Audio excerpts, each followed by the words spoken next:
Hello, and welcome to the Swift Talk. I'm Kait, the Swiftie. And I'm suddenly sitting still, not so swift Sam. Suddenly. Okay, I'll take it. Yeah.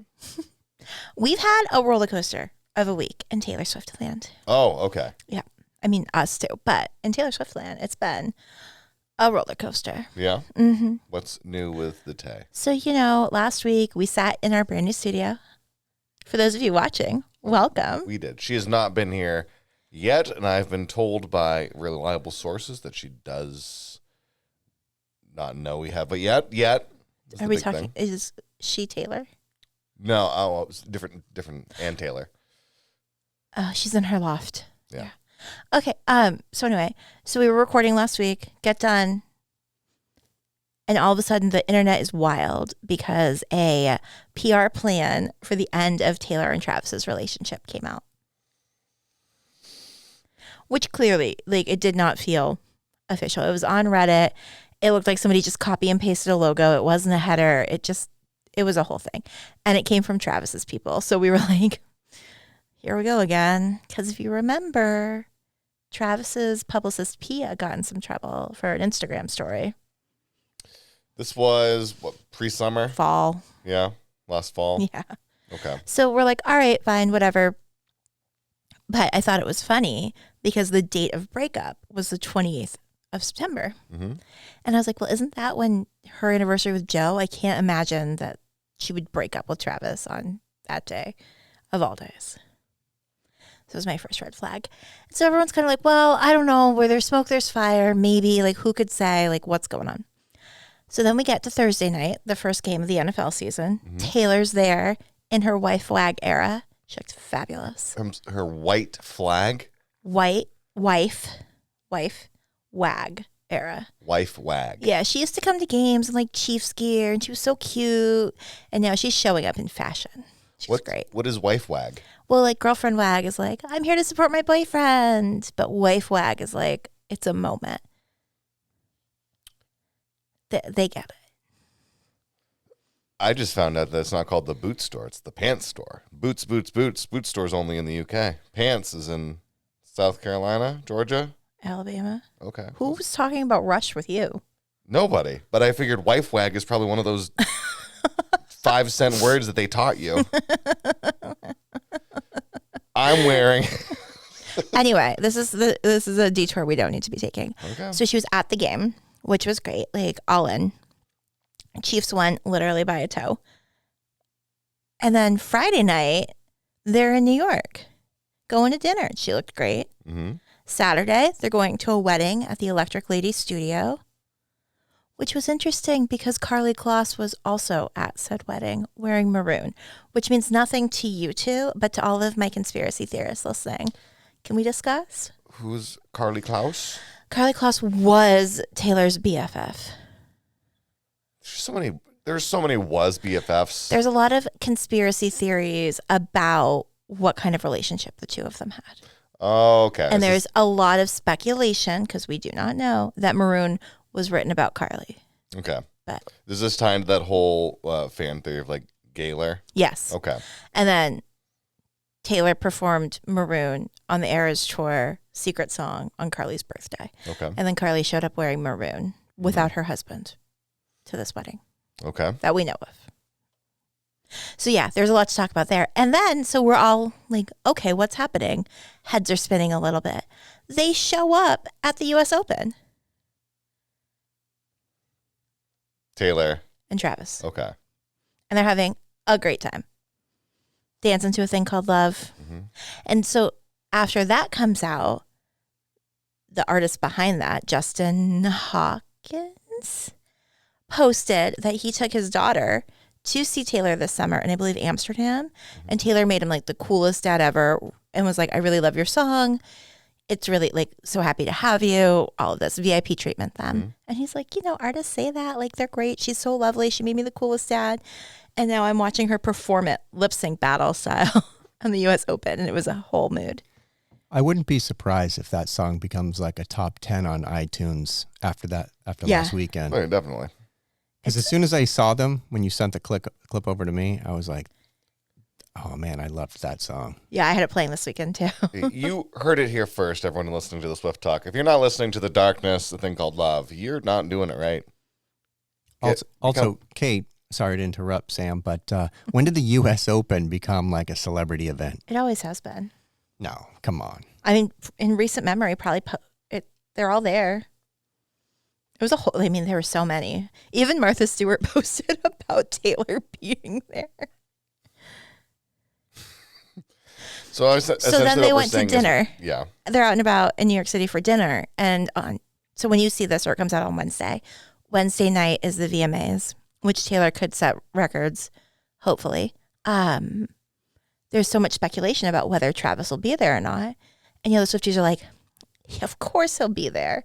And I'm like, no, I don't think he can. Like, he could be out and about this weekend because they played Thursday. Mm-hmm. And from what I understand, if you have a Thursday night game, you get the weekend off and you're back to practice, I think on Tuesday. Monday or Tuesday, yeah. Tuesdays. And so, like, he's got to go back to work. Well, what records could she be setting at the VMAs? The number of awards she's won. How many awards has she won from the VMAs? I'm not allowed to have a notebook anymore. I don't know off the top of my head. You don't know off the top of your head? I don't. I'm sorry. It's been a busy week. A lot. Oh, that's a big number. That's a big number. She's Taylor Swift. I heard that if you break the record of how many awards, they actually send you onto the moon with the trophy. Did you get that off TikTok? I still haven't figured out how to open up TikTok. I'm aware. I don't even open up the TikTok links you send me. You don't even open up the Instagram messages from me. You do from anybody else. Because I can't engage. If I open up it from you, I'm going to respond to you. I'm not allowed to engage. If I send it to your personal one, you can engage. Jason and I had a full conversation. Nothing. You show up today and you're like, what? And I'm just like, video, talked about it. No. You two definitely talked about it. You both talked about it. Yeah. You didn't get curious. So how many possible, I don't know, how many nominations does she have for this? A lot. Is it all for Fortnite? Well, Tortured Poets. But yeah, Song of the Summer, album, pops, collaboration, pop star. I voted so many times. It's crazy. So many things. And I'm so excited to watch it because I love Taylor at the VMAs. Jason hates Taylor at the VMAs. I think she was, intoxicated at the last one, right? I'm sure she'll be intoxicated at this one. It was right after a tour. Uh-huh. And you were like, it's okay. She needs to be able to like break loose and do this and do that. And I'm like, she's got so many young fans. Like, it bummed me out a little bit. But you know what? I don't care anymore. Let her go nuts. Let her live her life. She and Chappelle Rowan, the two of them. Chappelle Rowan. Chappelle Rowan. Chappelle Rowan. Sure. I just saw a video of her at a concert being like, you're saying my name wrong. It's Chappelle Rowan. Yeah, you got to show the video.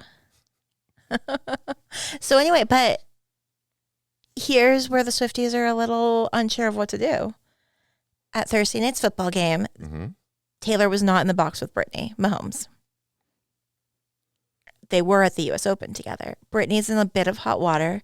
She liked some Trump tweets. People called her out on it. She then posted an Instagram story being like, get over it. Like, I can do what I want. Like, I'm allowed to have the views I want to have.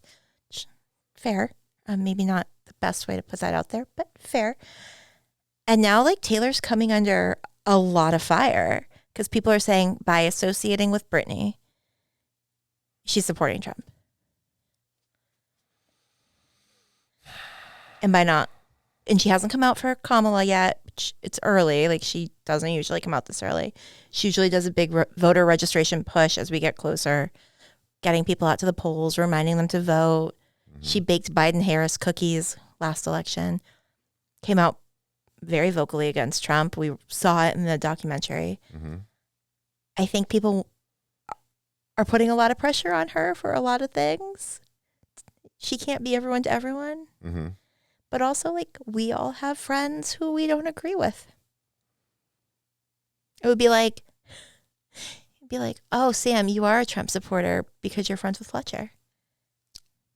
That's not true. That's not true. But this is kind of the thing. Like, we all have somebody in our life that we don't agree with. You're bringing up the Fletch daddy right now. I am, because, there's 0% chance he's watching. Yeah, or listening. Yeah, unless he's in the car with Jill. true. But that's the thing. We all have that friend, and like you could not agree with them.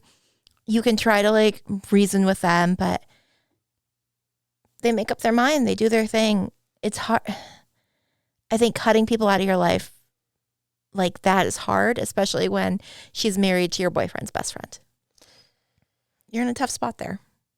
I think that there are way better spirals conversation-wise that can happen on Twitter about Taylor than this whole, well, she's hangs out every now and then with this person, so she must be this person. Well, I mean, a former teammate, Antonio Brown, called them white Trump women. There's op-eds about, is Taylor a secret Trump supporter? Like, the media is going a little nuts with this. And I'm like, oh my God. Remember when we just talk about how her plane was the worst thing in the world? She can't win. No, she can't She win. can't win for trying. Can't win. Look, when you're at the top, people want to see you fall. They don't want to see you get a centimeter higher. It's more fun to watch you fall a mile down. Yeah. I mean, she's living her best life. I don't know if she really cares. Sure. She's just going to every sports event. She's in her sports girl era. I thought she was in Wife Wag era. What Same, era? same. You can't. Do you know what WAG means? It's been 3 years and I still don't truly get era. Okay. The errors and eras that occur, it's daunting. I feel like it's why you can't keep up with the times for when you get to a certain age, because it just becomes interchangeable. It loses meaning. Back in my day, eras came in a can. Would you say that you're in your grumpy old man era? No, I would say I would. One, if I was saying that, I would say it was in my grumpy old men era, which would date it more and prove me more correct. Mm-hmm. Yeah, Walter Matthau, Jack Lemmon. I don't want to be part of that era with you. You don't? You don't want to No. be in the early 90s fishing on a pond? It's the best golden pond, baby. It's the best time to be fishing in the 90s. Everything's on VHS. No one cares about Betamax. Simpler times. Anyway. So yeah, that's what's going on with Taylor. Swifties are now into tennis and football. Okay. What's next? She's going to come to the Revolution games? I mean, The little American football soccer? maybe. I think she'd be more of a women's soccer. Who's to say? Yeah, maybe women's basketball, a Caitlin Clark game. I'm surprised she doesn't own a soccer team already like the other celebrities do. I mean, so many people already. She had to get to that billionaire status before she bought the team. Maybe she'll buy into the Kansas City Chiefs. Be Travis's boss. That might be a conflict of She's interest there. already creating plays. Like Okay. Coach Tay. What plays are okay? We talked about this last week. But is she just naming them, or is she actually being like, we're in an I formation, Nickelback? According to Patrick Mahomes, she's creating I some think plays. one's called Lavender Haze. Karma. 1989, 1989, Karma. red. I think that probably is a play. Probably is a plan. I'm just gonna pass on that. I feel like this whole joke's a fumble. Honestly, It's a real touchdown. I know, but like, I'm waiting for special teams to be put in, because I feel like you know everything that's big week Taylor stuff, and I'm just like trying to find any way to shoehorn in like a Anna Taylor-Joy comment of like, do you think she's gonna play her in the Taylor Swift movie? Like, Well, she was at the U.S. Open supporting Taylor Fritz. It was Taylor the Taylor Open. the Taylor made. Tri-Taylors. He did not win, though. No. It's okay. He was outranked significantly. I think he was 15. Taz goes back on tour late fall, early winter. Yep. Mm-hmm. Just a couple select dates around our little NFL schedule. So this is the last branch of the North American tour. This is it. It's just U.S. or is it back to? It's back to Canada too. She hasn't been to Canada on the Eras Tour yet. Right. So we got Toronto and Vancouver. Mm-hmm. And then it's over. It's done. The end of the eras. The end of the Eras Tour era. The end of the touring the era. Could be the end of all the eras, but we don't know yet. We got to find out. She hasn't told us. No more eras. We don't know. No mas. I mean, we're like in our WAGs sports girl era. Do you know what WAG stands for? No, I keep hearing WAP in my mind, and I'm like, okay, I understand that. WAG, white American girl. Wives and girlfriends. WAG. Well, I feel like that's discouraged against people that are monogamous. It sounds more like a polygamy thing. Wives and girlfriends? Wives. It's just, when you're part of the WAGs. It's a whole thing. I feel like we have to edit this out. I feel like this is something we get censored for. This is not something we get censored for. The hockey teams, the WAGs, all make like playoff jackets. They host parties. It's a whole like support group. It's like a social club. It's a support group? Yeah. Is this like the whole Mormon TikTok thing? Like someone... How do you... No, I don't want to know that. I'm not going to ask You don't want to questions know I how don't I want to know? The things that I have a beat on, the information I gather is fantastic. So I don't know everything. You can be the sniper when it comes to Taylor. I'm the buckshot on everything else in the world. Can you name a Mormon wife? I can. Sarah.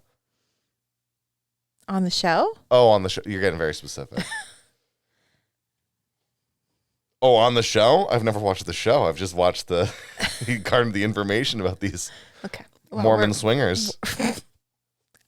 Hypothetically, allegedly. On that note, I think we should put a pin in this conversation.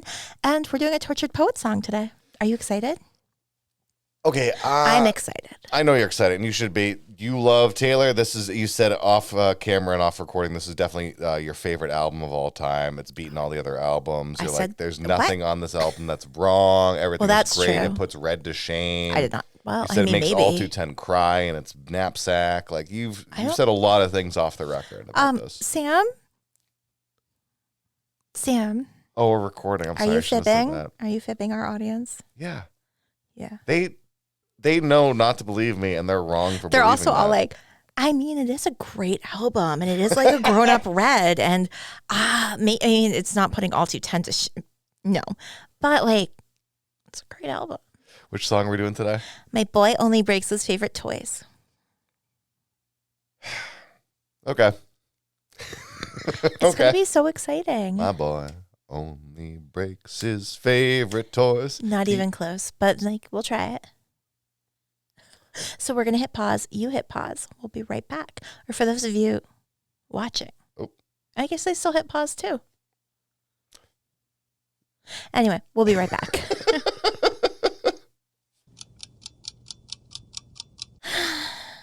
Okay, Sam. Hit me. Well, anytime I hear a song that starts with "Here We Go Again," I want it to continue with "You kind of want to be more than friends," and I'm getting either out than that. I want it to go somewhere else. So, Kate, my first thought is a question, and it's: do you think that this album, because Taylor's very aware that every time she brings her songs on tour now and she's singing at these giant sold-out arenas, do you think that she's creating songs that require her to sing less because everyone's going to be singing more? No. Because I feel like she's now, if this tortured poet society is somewhere between Fred Schneider and Leonard Cohen. There is what a range. Monotone quality to this that I feel like the listener is. You're supposed to have. You are numb. You have acquiesced. I'm a sandcastle that you destroy. And I'm going to come back time and time and time again. It's supposed to be monotone. It's supposed to be the acceptance. Like, here we go again. I kind of want to be more than friends. Oh, no. We've already passed that part. I mean, I guess kind of, yeah. She does want to be more than friends, and he is emotionally. So here we are. Whoa. Okay, this is information you've injected beyond what's on the written page. Yeah?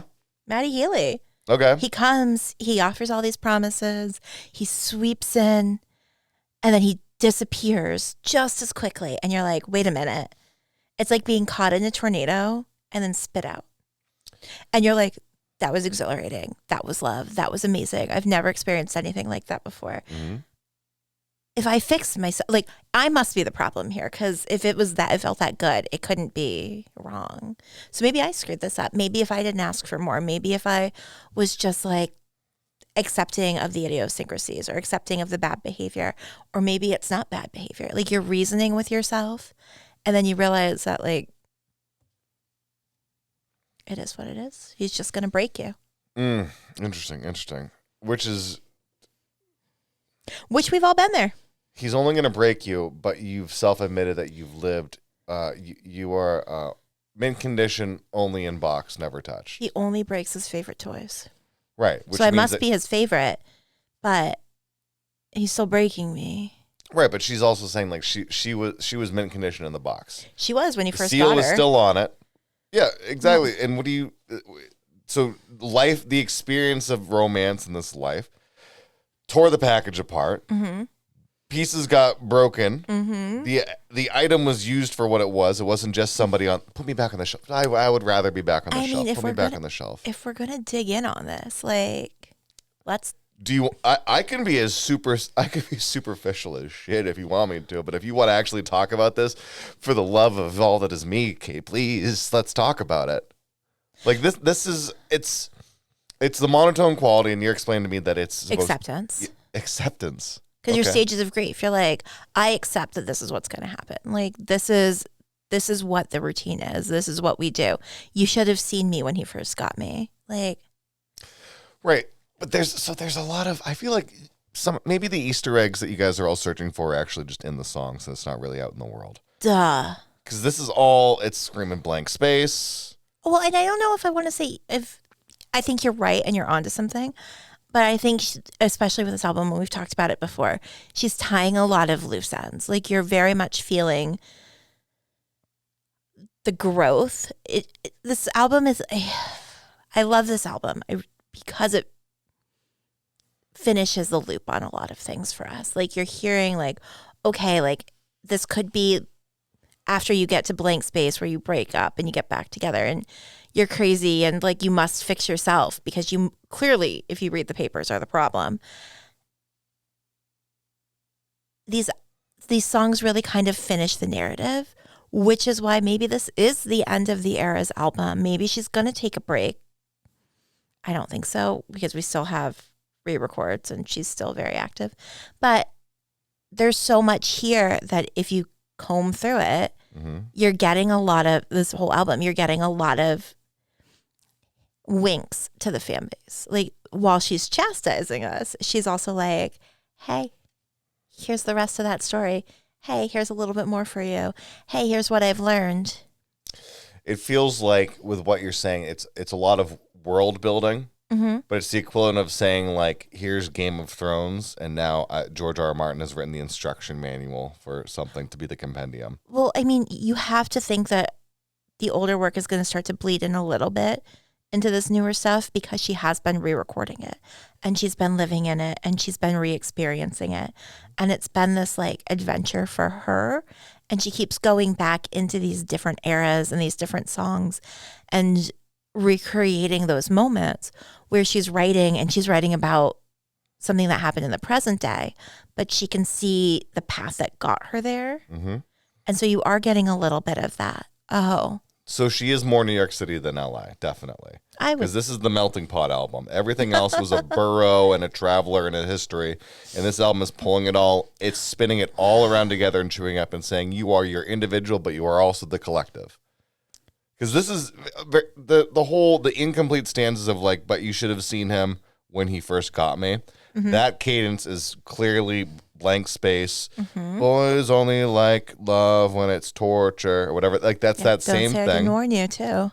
But it's all, so that right there is more than just a wink and tongue in cheek because it's in this, it's a parallel evaluation because it's like, they only like it if it's torture, but I'm the tortured one. Oh, it's like that whole thing. If you could the opportunity being broken is always going to be there if you actually go out and experience anything. Right. Because life is still and static and peaceful and tranquil when you're living in this certain way. Yes. And it's not necessarily rewarding, but it's calmer. And here it's like the chance of reward was great. I could see the possibility, but he saw it too. And that's why he destroyed me because he was afraid of the beauty of love. And it's this whole menagerie of like, it's everything that she's felt since she was debuted to now because there's this childish glamour. there's this weird, it's like Disney adult to an extent of being like, there's this innocence there that's still there, but you're like a broken adult who has their 9 to 5 and you're pulling your teeth out trying to make a rent payment. Like there's so much. Oddly specific. Okay. Yes. I'm yes. feeling, I'm with you. I'm with you. time right now, right? I guess. Are you vamping? Yeah, I'm get the Anyway, back on track. we're on the monorail. We haven't left the track. Yes, I think absolutely you're seeing, and with Tortured Poets, it's very much this melting pot of her albums. This song I think is interesting because it's the third song. So you get to Fortnite and you're like, okay. And then you do the Tortured Poets and it's kind of glamorizing whatever is going on with her and Maddie Healy. It's the one where she was like, I would, we're a couple modern day idiots. And you told Lucy you'd kill yourself if I ever leave. And I said the same thing to Jack. Like, it's this very intense picture. And then she goes into my boy only breaks his favorite toys. So clearly he loves me. But clearly I've got something to work on. And clearly, like, there's some things that I need to get before I can reach this level of happiness and sustain it. And I think it's so interesting watching this or hearing this or diving into it. And then looking at where she is with Travis, he's not a complicated man. How dare you? I think he would say the same thing. Like, you listen to his podcast. We've read his tweets. Like, very good looking man. Very talented football player. Hilarious podcaster. There's not a lot of decoding with Travis. No, he's fairly Leonard Skinner. He's a simple kind of man. I bet he loves that song. Probably. His brother Jason just got a big NFL Monday night gig. He's doing like the commentary on Monday nights, pregame, postgame, halftime. He forgot his bag with his suit clothes in it in the car. So he wore his casuals? No, he had to go shopping at Lululemon.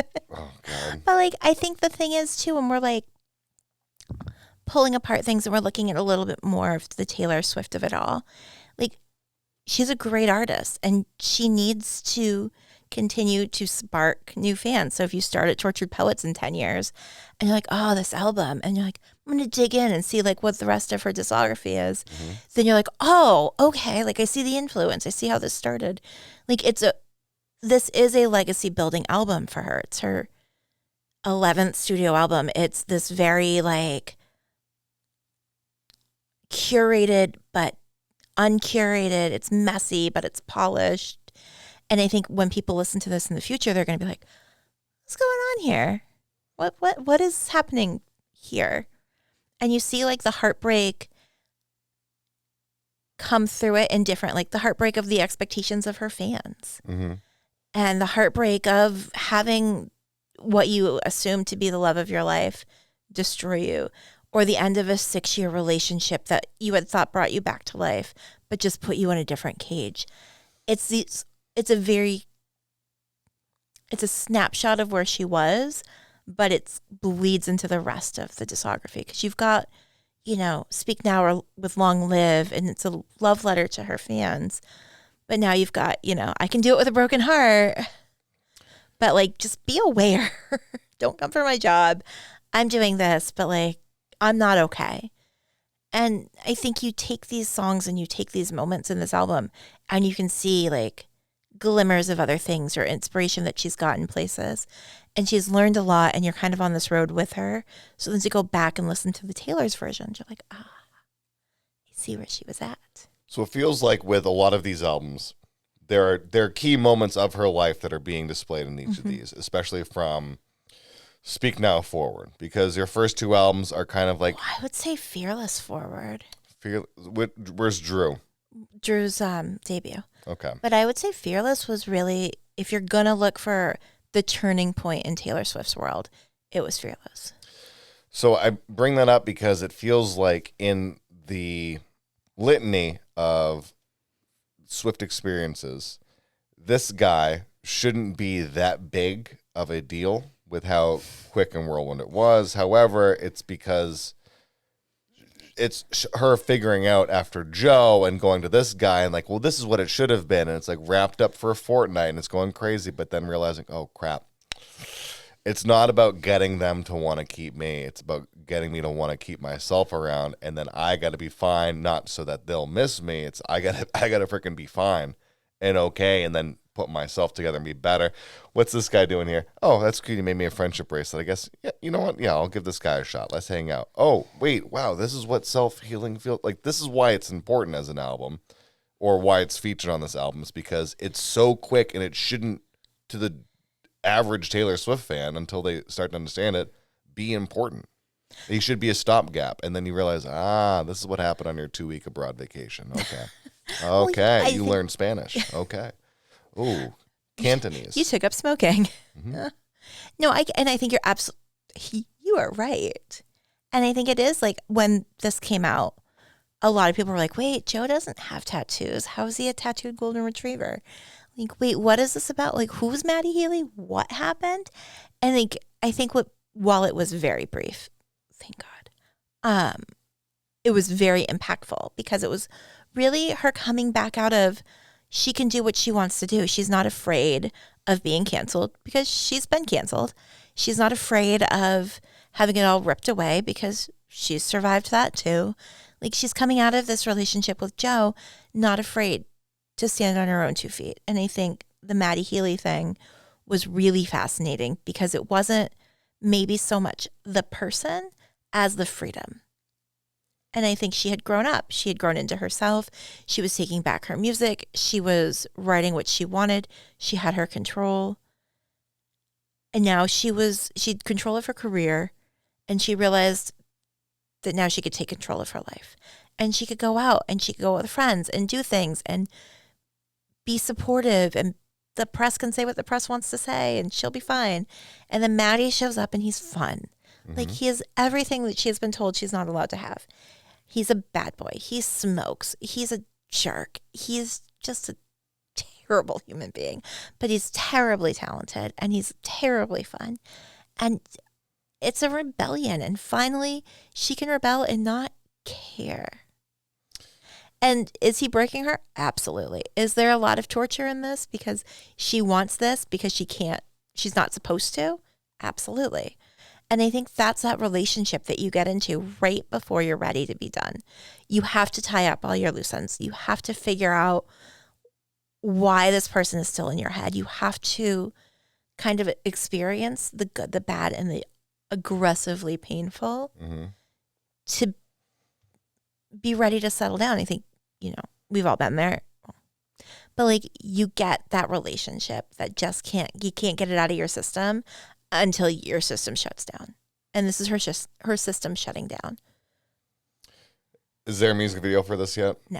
Do you already see it that it's going to be like a Toy Story music video? No. Which person in real life actually has the other person's name on the bottom of their foot? Is it Taylor with Maddie, or is it Taylor's got Maddie on the bottom of her foot? But yeah. I think it's gone now. It's been scrubbed. Mm-hmm. I think we've passed that. He's very happily engaged to somebody else. She's living her life very happily, dancing to a thing called love. Like, It's all good. This I feel like I vibe so much more with a lot of stuff we've listened to from Midnights than I have with this. And I was pulling my hair out when it's like there's the 2 a.m. version, now there's the 3 p.m., and now there's the tea time version of Midnights and stuff. It was too much Taylor for me. And I feel like artistically I was digging a lot more. Where this is so monochrome, where this is so monotone, and this song. Well, not just this song, but like the songs that I've heard so far. The energy level between this song and Fortnite is super comparable. Florida obviously has more harumph to it. I don't know if Down it's Florence or that bad. machine. But like, I'm just saying, like, maybe that's why I'm not quite. Well, It's very shades of gray. I would say that was Almost 50 shades of gray. taupe, beige.